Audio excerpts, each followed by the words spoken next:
नागपूर जिल्ह्यातील पंचायत समिती कुई येथील राजोली ग्रामपंचायत सचिव पंचायत समितीमध्ये नेहमीच गैरहजर असल्याचे नागरिकांचे म्हणणे आहे। त्यांच्या या सततच्या गैरहजेरीचा फटका नागरिकांच्या कामावर पडत आहे।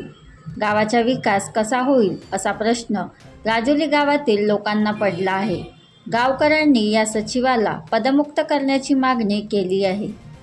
राजन शेंडे, विदर्भ प्रतिनिधी, नागपूर। मी या ग्रामपंचायतच्या समोर उभी राहून बोलत आहे। माझा घर ग्रामपंचायतच्या समोर आहे, पण मी कधीच बाबूला पाहिलं नाही। 1 महिना झाला, आता 1-1.5 महिना होऊन राहिला। पण माझ्या कोणतं काम जर राहिलं तर मला साईन मिळत नाही। अच्छा, कितीदा आले तुम्ही ग्रामपंचायतला? जेव्हा काम पडलं तेव्हा येत। कुठले आहे आपण? राजोली। काय अडचण आहे? आमच्या गावचा बाबू आता महिना झालेला आहे, अजूनपर्यंत ग्रामपंचायतमध्ये आलेला नाही आहे। आता तुम्हाला कोणते असे त्रास आला, बाबू नाही आला तर त्याचं कारण? दाखल्याचा कायम पडते, ते साईन लागत आहे त्याच्यामुळे आम्हाला त्रास होत आहे, तो येत नसल्यामुळे। म्हणजे काय म्हणणं आहे, तुमचा बाबू हरपला? हो, ठीक आहे। आणखी काय सांगता येईल बाबूपासून तुम्हाला? बाबूपासून म्हणजे आता कोणाला दाखल्याचा काही कोणता काम आहे त्यांना अडचण होत आहे।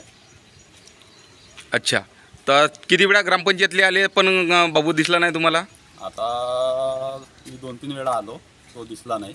अच्छा, मग तुम्ही वापस गेले? हो। म्हणजे असं म्हणणं आहे तुमचं की तुमचे कामं, उर्वरित जे कामं आहेत ते बाबू नसल्याच्या कारणास्तव त्यांच्या सह्या नाही झाल्या म्हणून तुमचे कामं थांबले। पंचायतला मी राजोली ग्रामपंचायत कडून सरपंच मॅडम बोलत आहे। का नाव आहे आपलं पूर्ण? उषा गोदरुजी दैलकर। अच्छा, काय समस्या आहे आपली?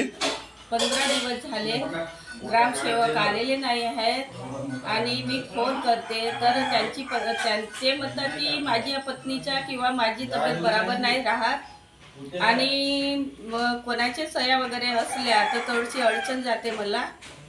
आणि नेहमीप्रमाणे बाबू असेच करतात की कधी कधी येतात पण कधी कधी टाळाटाळ करतात। बरं, त्या जे सचिव आहेत ते त्यांच्याकडे ग्रामपंचायत किती आहेत मॅडम? एकच आहे। एक ग्रामपंचायत आठवड्यातून किती दिवसात त्यांचे किती वेळा येतात? आठवड्यातून म्हणजे कधी येतात नाही तर नाही येत। तर मग उर्वरित लोकांचे कशा प्रकारे काम होतील?